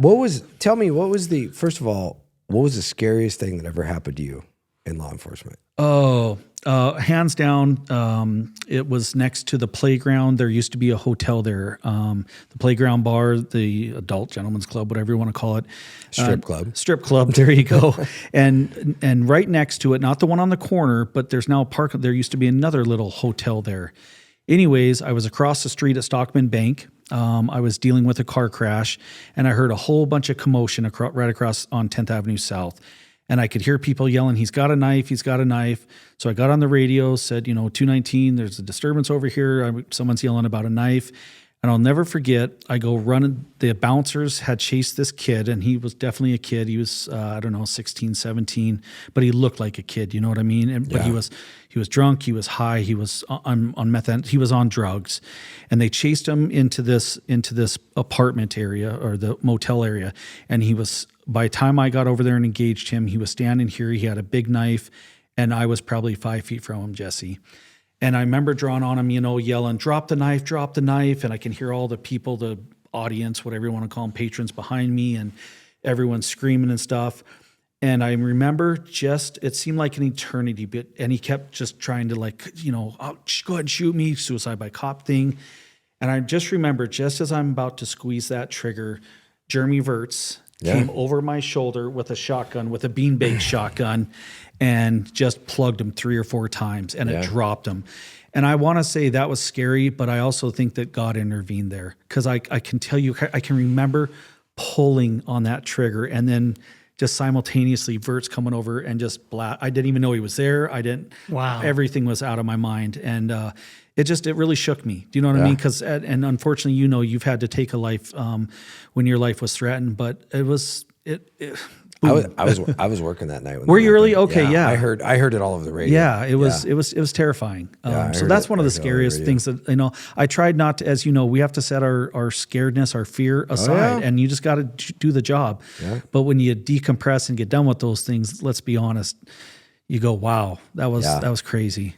Oh, for sure. For sure. And some of the hardest points, I think, is law enforcement is when you're almost at the edge of using deadly force, and then something intervenes and stops you. Yep. Because the adrenaline has no other place to go. Correct. So it just kind of like sits in you and makes you sick. It does. It's super toxic. Absolutely. And people don't understand that. And if you do act out the deadly use of force, it kind of blows it out of you. It sounds weird, but it's like the adrenaline moves through you more. Yep. And you still have the issues, but it comes. It's just different. I've been in both circumstances, but that's really interesting. I remember that. I remember that very vividly. Jeremy Verts, he was a cop, was a badass. Yes, absolutely. Dude, it was sucked when he went to be the fire, but I get that was his passion, but he was a great cop. I remember one time in the main lobby, a guy stopped breathing or something happened on there, and I'll never forget, he had his little fanny pack with medical gear stuff, and he literally cut the guy's throat open, put a straw in there, started all that stuff before the fire. I don't remember that. Oh, mind blowing. I remember hearing something about it. But had he not been there and had the training to do it, that's just he's a wealth of knowledge. Oh, he was a rock star. Yeah. He saved my butt one time. So he liked to always say, remember, I was 218, 219, I'm your boss. And so when I became mayor, I saw him here just a couple of weeks ago at the Civic Center. He goes, I guess you're my boss again. That's awesome. Yeah, he's a good man. He's a great man. A lot of cool people we worked with. Oh, we worked with phenomenal cops, man. Yeah. And nothing against the cops today. I just don't know them. Do you know what I mean? Oh, yeah. But I did. I felt like we had a good crew. We didn't have people that were corrupt, that were illegal, that we had a few that we hired that we had to send down the road, but that's okay. That's our job. You know what I mean? Yeah. Let's weed the bad apples out. But I agree. I loved our 215 range to our 240 range. It was just a great bunch of guys. You know what's funny about the whole thing is working for Bob Jones. Oh yeah. Yeah, I know you have one. I know you have one classic story. I got about Bob Jones. I got a lot of Bob Jones stories. But there was one time when I think the breading. Well, there was the time that there was a time. Oh, the BB gun. Oh gosh. Okay, there's like 6 of them. There's a lot. But there was also a time you got a complaint. I think the sergeant was going to fire you. Oh yes, yeah. So long story short, this was when I was in special projects. This was a bad Cory moment, but I was young and I had a lot of maturing still to do, and so I think this was around 2002, 2003, my mom called me bawling. And I said, what's going on, Mom? And she's like, well, I'm at Walmart and this lady just cussed me out. And because she said I took her parking spot and I didn't do it, Cory. It just, it's just, well, that pissed me off because no one messes with Mama. I said, Mom, you give me her license plate number. So she gave me the license plate number. Obviously, I ran it. Not ethical, totally not appropriate. Called the lady and said, hey, you need to be more kind. You don't mess with my mom. This is Cory Reeves. You don't know who you're effing with. That didn't go over well. No. So horrible thing. I deserved to be fired. I'm the first to admit it. And so the chief walks down and he goes, Cory, got a complaint on you. I said, oh? He said, some lady called, and he says, I don't believe it because you would never do this. But he said, some lady called and said that you went off on her over your mom and her had a squabble, and you told her you're Cory Reeves and she doesn't know who she's effing with. I said, no, I said those things, Chief. He said, oh, no, you didn't. I said, yeah, I did. You can't talk like that. He went off on. I thought, oh, my God, I'm so going to get fired. And so I took my lickings and... I just remember how mad John Sewell was. Oh, John when you didn't get in trouble. Because he was like, what? You can't... That was the best. Lesson learned. I was in the office when that happened. That's and right. I just yeah, remember, because I think a couple of you guys had to write statements or something. no, I didn't have to do. Okay, no, maybe that I one. caught the aftermath. Okay. I just caught the aftermath of the whole thing, and I'm like, oh my gosh, this is hilarious. Oh yeah. And I just remember So my other worst story, I'll just tell you real quick. This comes full circle now that I'm the mayor. So as you know, we used to work all the city commission meetings Yes. as security in the back Yes. there. And anyways, it was painful. it was painful. Here I go to run these meetings now. What am I thinking? Long story short, Steve Prataw and I are working, and in the Missouri room, they had a big luncheon. And so they had trays of meat and rolls and stuff like that. Well, I'm standing at the urinal using the restroom. Prataw takes a roll, and he just wings it at me, and he hits me while I'm sitting there using the restroom. I'm like, really, you son of a gun? So anyway, so I come out, and I lose track of Steve. But I thought, well, I think I saw him going to the bathroom. So I open up the bathroom door, and I can see through the mirrors 2 feet sitting on a toilet. So I'm like, that's Steve. So I go in the Missouri room, and I get a whole bunch of rolls, and I make this big thing of rolls, bread roll, right? So I kind of sneak over, and I'm behind the stall, and I jump up, and as I go to release it, it's Commissioner Rosenbaum. But it's too late. It's too late. And I am and he's sitting there reading a newspaper, and I just nail him right in the newspaper in the chest. And I was so scared. So I drop on the other side of the stall, and I just ran for the door.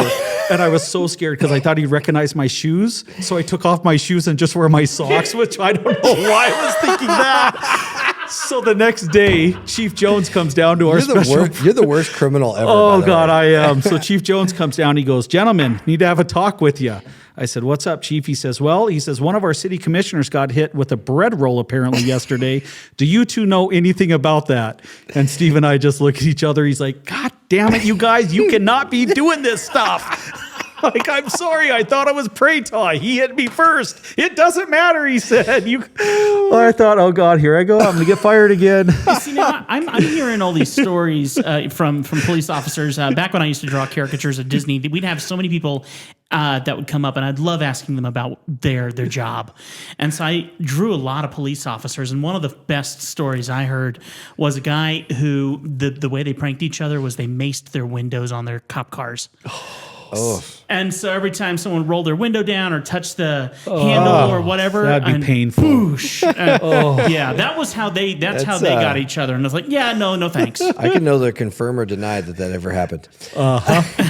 You know, it's fun. I'd rather a bread roll. So Yes. that story is so funny. I mean, it's just awesome. And have you ever talked to him about it? Commissioner Rosenbaum? Yeah. No, I've never had. I'm sure if he watches this, he's now going to know. He's like, I knew it was at Reeves. Yeah. Then the only other My funny, favorite part is that you That's just gonna took be your awesome. shoes off. That's I the know. best I'm part. like, he wouldn't figure it out why I don't have shoes on. Then my last Chief Jones story, because we both loved and admired yeah. the man very much, is Very much. as you know, in special projects, we had a BB gun.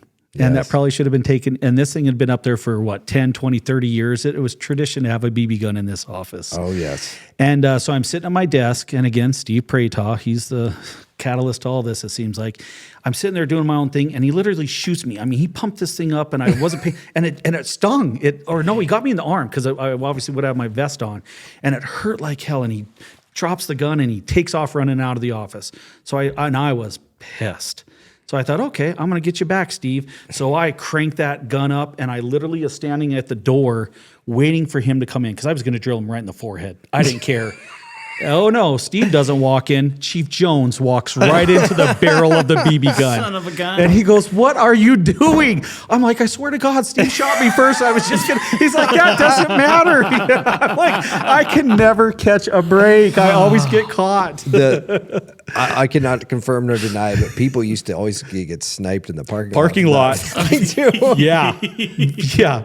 Because the windows used to open. Open, I remember. Which they should. They Yeah. finally sealed those up, and I often wonder if that's why. They probably did. Those were good times. That was man. crazy. I mean, it was super immature. It was absolutely, and you couldn't do that stuff now. No, you'd get fired. And you'd Absolutely. Go to jail. But it was a good time to grow up and be a young cop. It was. It really Yep. was, because there was just so many. It was almost like, because you could get away with some of that stuff, you had an outlet. Correct. You had this way to like decompress. Yep. And Because we made it fun. Oh yeah. Yep. So Bill Brooks, he was my third phase. And remember the show, I'm trying to remember what that show's called. I think it was Super Troopers when they said meow at the window. It was Super Troopers. I'm in, Yes. it was, I'm in yeah. FTO. This is a true story. And we'd be driving down the road and he'd be like, I want 9 meows on this call. And I'm like, are you serious? And he's like, yep. And I'm evaluating you on it. And he was. Oh, no. Or when we used to be able to click the radio for laughing. Oh, yeah. And now we can't do it. You can't do any of that stuff. Or remember, What do you mean click the radio for laughing? so if you click the radio, go click, click, click, click, click, and you could hear it click. And that was like, People laughing That's on the laughter. radio. So That's you're how we not- laughed. So we're not literally great. getting on there going, ha, ha, ha. yeah, exactly. So you'd leave a call. That's the LOL for police. That's It great. was.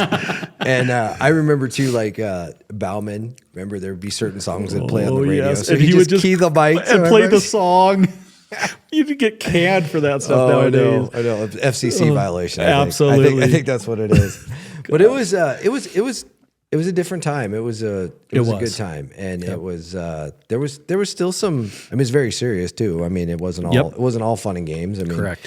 We worked really, really hard though. We did. And call load, even back then, like I said, I haven't seen the numbers compared to when we were cops versus what they are nowadays, but we did. As you know, it'd be nothing to go home 15, 20, 25 reports down, and it could get very overwhelming at times. I want to say they were higher then, and we were at that real peak of meth, We were, and it was bad. and no one had an answer for it. Correct. And 50,000 calls for service was normal. not a big deal. Yep. And back then, I think they used to separate our traffic stops off of it. They did. And so it's just, that's your calls you're going to. Yep.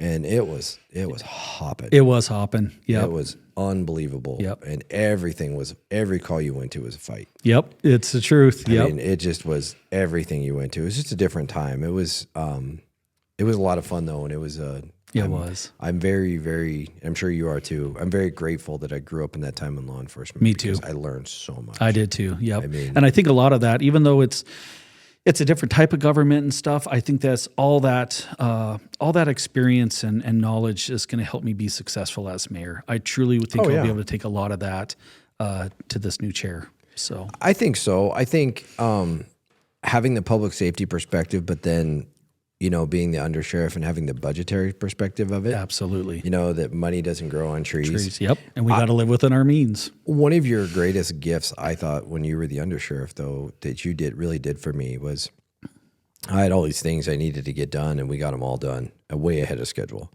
But one of your things you're really good at is cutting budget fat. Mm-hmm. And for those listening, I think this is a real important thing that you did. And I think you highlighted a little bit in your campaign, but there's so many things to do. How do you highlight it all, right? Yeah, exactly. But one of the things that you did that I thought was really important, I'm going to get to, but we're going to take a break real quick. If you haven't noticed lately, Cascade County is booming, and the choice for all your construction needs is Builders First Source.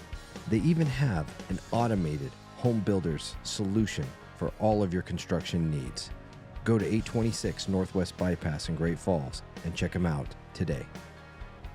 Are you looking to replace those floors in your home? Or maybe you're doing new construction? The place I trust is Contract Flooring Carpet One. This is a locally owned and operated business here in Great Falls, and they are committed to serving you and giving you the very best prices and the very best product and service. Go see Contract Flooring Carpet One today.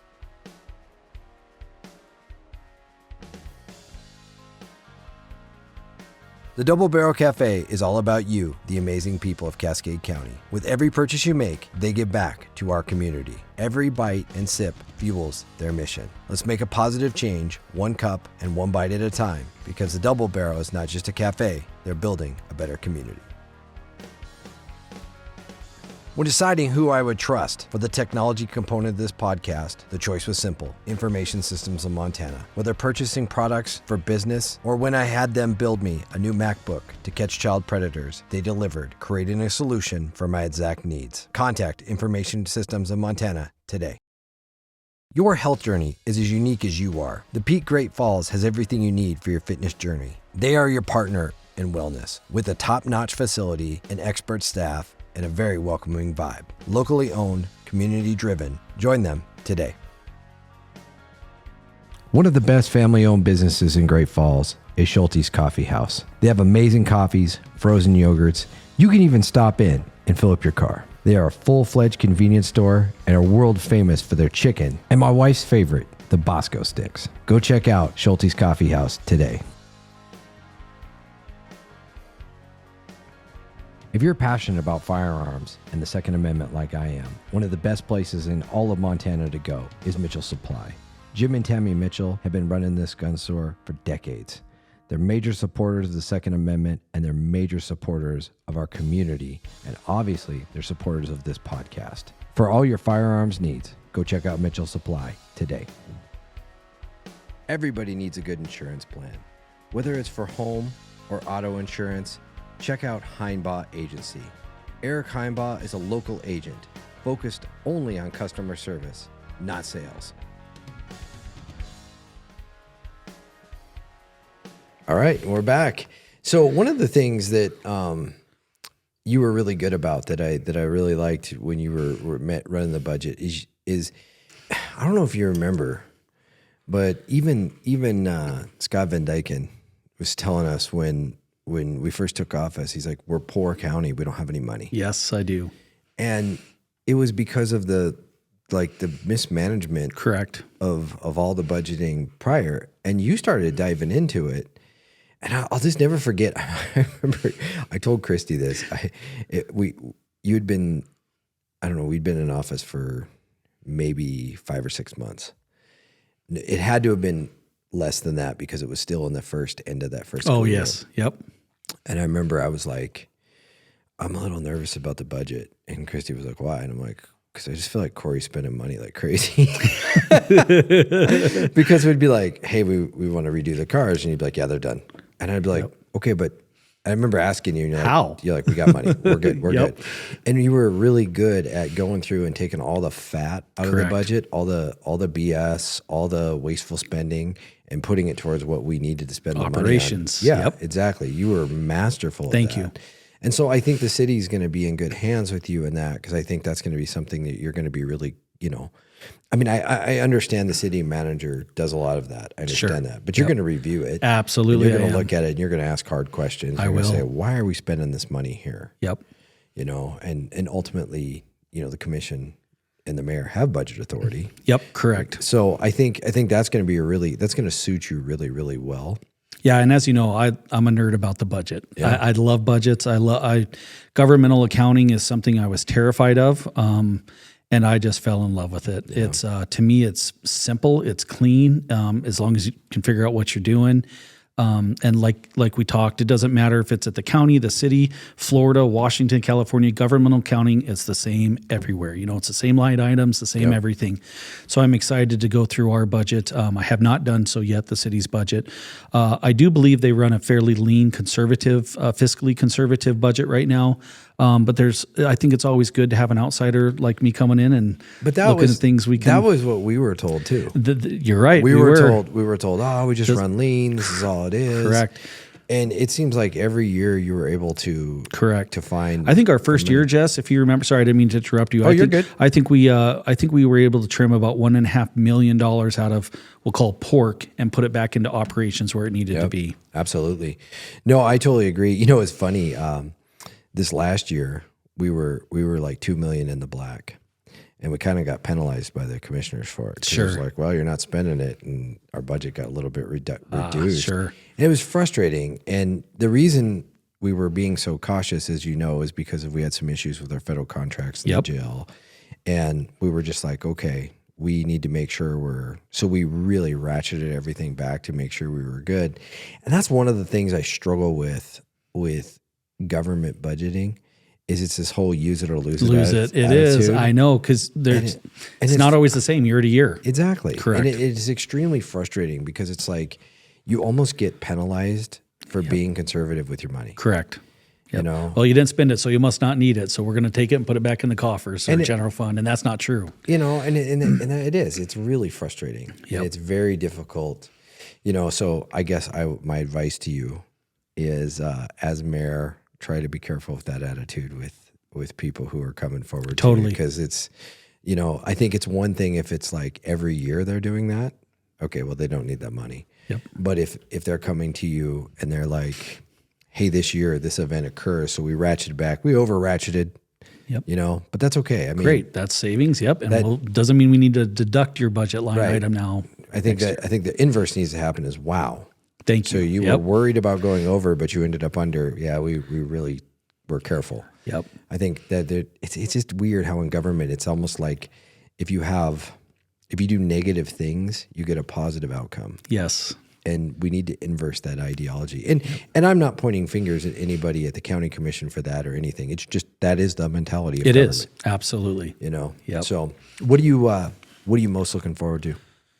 Oh man, that's a loaded question, buddy. Getting my foundation under me first and foremost. I have a lot of meetings. I have a weekly meeting with Bob Kelly from now till January 1st, just to pull back the curtains. I know I keep saying that, but really to pull back the curtains and get his insights on where we're at with things. I also have weekly meetings with Greg Doyon. So I'm excited just to get the foundation, but the honeymoon period cannot be too long. Do you know what I mean? People don't elect the president to say, "Oh, now you got a couple years to figure it out." That's not how it works. They expect you to come to work, and I think that's same with the mayor. People expect me to come to work on the first day. So I know I have a lot to learn. I think I'm excited to see the dynamics of the commission. I think we will work very well together. I think that's imperative, obviously, to continue to move the city forward. But everyone's going to have different opinions, different ideas. So it's my job to bring us together and collaborate and find a compromise, if you will, so we can continue to move things forward. I've already talked about it. I hate parking meters, but so I'm excited to take a look at our parking meters. But also, on a serious note, housing development, our zoning permit processes, we've all talked about, we have the missile upgrades coming, and you as a contractor, if you're going to come in, Jesse, and you want to build a house or a development or whatever, you shouldn't have to wait 3, 6, 9, 12 months for the zoning to get done, the permit processing done. So I really want to work with community development. We have a great director in there now. His name is Brock Cherry. Brock is young. He's ambitious. He agrees we got a lot of cleanup to do, and he's already started to do a lot of that cleanup.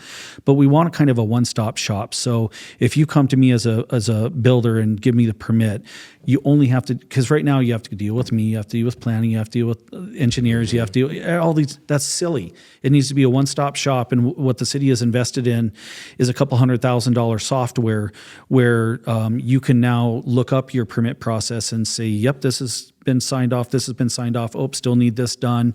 So I'm really hoping to help streamline that, because I think that's what's hindering us some is our community development processes. I've heard some contractors and developers think our process is outstanding. Some will say not pretty at all. So I think the truth is in the middle there somewhere, you know what I mean? Like everything. Right. But I'm really excited to work on community development. So, no, I think that's huge. I think the biggest challenge I think you're going to have at this time in history is going to be, how do you make us grow? Because growing is not, it's just a byproduct of us being the place people want to live. Absolutely. There's no choice in the matter. Correct. But how do you keep us so that the taxes don't get so high that we take the locals out of Great Falls? Like what's kind of happening in Bozeman. What has happened. There are no locals in Bozeman. I went to the Bobcat game a couple weeks ago, and I was just lucky enough to sit in a section with my aunt and uncle, and it used to all be like all the locals I know. Yep. Thank God there were still 5 or 10 that I knew. Sure. But that's it. Yeah. And I don't want to see a day when we're walking down the street in Great Falls or anywhere in Cascade County where we're not I cannot walk down a street where I don't know 60, 70 people if it's a busy time. You just know people because you've been here for a while. Yep. And everybody's so friendly and approachable here. Yep. And what's going to happen is if we get too much out-of-state influence, and you're not going to know anybody. But the byproduct of that is what they do is they come from places with super high taxes, like California, Oregon, Washington, where their taxes are through the roof. So they don't care about paying $1 million for a $250,000 house. Yep. So they come in here and they buy a $500,000 house, but they're paying the $1.5 million inflated rate, which makes all the taxes go up, which makes your taxes go up because they just made it for that price.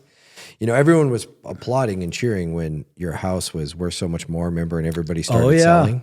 Little did they know what was coming. Yeah. Yep, I agree.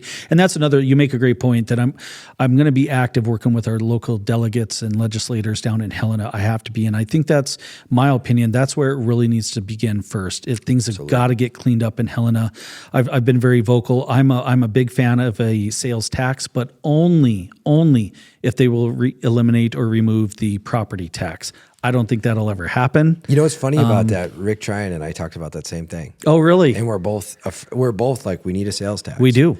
But we got to get rid of either income or property. Something's got to Gotta get go. rid of it. Yep. And my fear is they wouldn't get rid of something. They would just add it. But I don't know. The reason why is legislatures don't know how to predict that if you get rid of a tax, they don't know how to because everything's a projection. Exactly. They don't know how to accurately project. I think the sales tax would make so much money.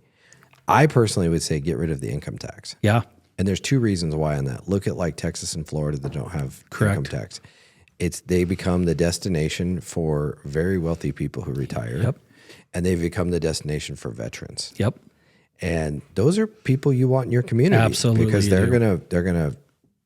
gonna buy nice things and keep it nice and make your community brighter. And so I think that's where the answer is. But I mean, I just don't think it's hard to get the legislature to agree on anything. I mean, we just went through that super majority, the Republican super, and they couldn't agree on anything. I know. It's kind of disappointing. It was almost more dysfunctional than the year before when they didn't have session before. Yeah. When they didn't have a super majority. It's very frustrating. I agree, and I think a lot of people don't. And I'll just use this as an example as a round dollar amount. But say out of $100 of your taxes, only 25% of that stays in Great Falls that the city government gets. The county, I think, gets 17%. Man, I just had all these numbers the other day, and I wish I would have brought that paper. But the city of Great Falls, out of that $100. Keeps 25%. The county gets like 17%. The school district is about 36%. They get the biggest chunk.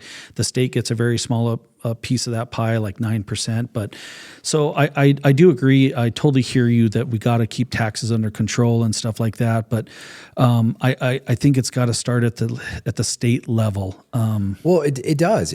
That's the part that people are naive about. Correct. They think we controlled. Yeah. Just like I can't tell you how many people said, "Why did you raise our taxes and this and that?" I didn't do that. The Department of Revenue. That's not even the city's. Yeah, that's DOR. Yeah. But so many people think the city's doing it. Well, and the other thing too is we complain about out-of-staters coming to Montana, right? You see all the no vacancy Montana. Oh, says. yes. They might change their tune if the out-of-staters paid all the taxes. Correct. And the sales tax is the way to do that. It is, absolutely. And the visitors that we're missing out on of 1.7 million visitors in the Glacier Park just little things like that. It's like, how do we not capitalize on that? I've heard this argument. Well, more people won't come. I'm like, yes, they will. 'Cause Absolutely, they've got way they high will. sales taxes in their Las place. Vegas is expensive. People still go to Vegas. Yeah. New York City's people still go to I don't go to New York, but I go to Vegas. You know Right. We go to places where there's sales tax. Absolutely. Yes. All the I time. totally agree. And we don't think anything of it. Correct. It's not a big deal. Yep. And it's funny because we saw what happened in North Dakota with the oil rigs, right? When the oil boom came through, like their communities thrived. Yep. They were able to increase their law enforcement, increase their public safety, increase everybody's pay to deal with that offset. Yep. We weren't able to do that. Correct. We were just barely getting by because we don't have that mechanism we cannot grow infrastructure at the rate that our community grows. Yep. And that's the part that is super, super frustrating. Well, hopefully this next round we'll see some positive change. I guess we'll see what happens. Because when's our next? Is it 2025? 2025. Yeah. So hopefully some. Well, the thing, you're right though. I'm down in Helena. I even get accused by some people of being down there too much, and I'm like, no, I'm going to go down there and advocate. You have to for what my county needs. Correct. But from a sheriff's perspective, because if I don't go down there, only the commissioners are heard. Yep. And the sheriffs aren't heard. Yep. And you need to do that as mayor. And there has been. I saw Commissioner Heimbaugh and Commissioner Wolf. I saw him down there on a few issues. Okay, good. Here and there, but not enough. Yep. Not enough that it's keeping things moving, like it should. Yep, I have every intention of doing that. The challenge for you is going to be you're going to be up for election when that happens. I know I am. Yep. That's going to be the challenge for you, is because you're going to have to balance that. But I think you're going to do a great job, and I don't predict that you're going to have, a lot of adversarial people coming after you, because you've done a really good job. And the other thing you did a really good job of is, I thought you did a great job of being, nonpartisan. Sure. That's It's tough because, there are it's just being human. People have their personal beliefs, and those personal beliefs sometimes align with a political party one way or the other. And I did. I tried to truly honor that the mayor's position, along with city commission, is a nonpartisan. And like we talked, yes, I'm not political, but I will naturally become political. You know what I mean? Yep. That's just nature of the business. But I will. And like excuse me, I've told many people, whether you voted for me or not, just like you, we're here to serve all. It doesn't matter. I don't care if you're black, brown, gay, straight. It doesn't matter to me. I'm here to serve you. So. Yeah, no, I think that's people lose sight of that, and here's one of the most frustrating things that I've ever come across in my political career. You're pro-Constitution. Well, you must be a white supremacist. I'm like, what? Exactly. Where did that? How do you draw that conclusion? How do you draw? And here's the other thing. Like, well, you like during COVID. Well, you're too pro-freedom. You're anti-vax. You're anti-mask. I'm like, no, I'm just pro-freedom. Yep. Everybody gets their, and it's weird because this is the part I'm really struggling with, and it's not all Democrats, so I'm not painting them all with the same brush, because it's not. I know a ton of Democrats that want their freedom. Absolutely. But they used to be the hippie party. They used to be the anti-war hippie, stay out of our life, leave us alone, sex, drugs, and rock and roll, leave us alone, right? Yep. And now a lot of people, and Republicans are too, they're becoming totally dependent upon government for all their solutions, and they believe government has all the options, all the answers, and if we spend more money on government, it's going to get better. Well, we've seen how many trillions of dollars in debt we are, and it's not getting better. It's getting worse. That's exactly right. And we need limited. And like you, government. I believe in limited government, very limited. Yep. I believe, we have core functions of police, fire, infrastructure, like we talked about, roadways, sewer, but anything really outside of that scope, it's going to be a hard sell for me to use government, city tax-paying funds to support. I think the public relations argument, right? Because all the government's trying to be good public relations. Yep. That's where we cross that line. We try to do something for public relations, and it becomes our motive for like everything that we do. And I don't know what the answer is to that, because you do need a good relationship with your people. So I'm not saying we get rid of public relations. I'm not saying that. I'm just saying there's some a balance. Yeah, it is a balance. It is. It's a tough one. You're going to have a lot of fun. I am. I'm looking forward to it. You're going to have a ton of fun. Yep. I think you're going to do a really good job. You're going to have a ton of fun. I'm really happy for you, man. Thank you. I appreciate it, Sheriff. Buddy. Thank you. Thanks for being on. Absolutely. I had a blast. All right, buddy. Take care. God care. bless, man. That was super. Hey, everybody. Jesse Slaughter with the Pursuit Podcast. And we really appreciate the amazing support already that this channel has received. Our social media is blowing up. Everywhere we look, people are liking and clicking and commenting. But what we really need you to do is subscribe to our Facebook page and follow us on Spotify. That's what drives this channel. That's what's going to keep this channel going forever. Tim and Ben are behind the scenes doing tireless editing, working on this to make this come out the way it does, of this high quality product that it is. So please go in there, click subscribe, click follow, and make sure that this channel sticks around for a long time, because we truly believe it's doing a lot of great things for our community. Remember, all of the advertising dollars on this podcast go directly to our Sheriff's Legacy Foundation, but there's many, many other people out there who we need to support. So follow and subscribe today. Thank you. Okay, good. You want to do another one? Is that good? No, I think it's good. Okay.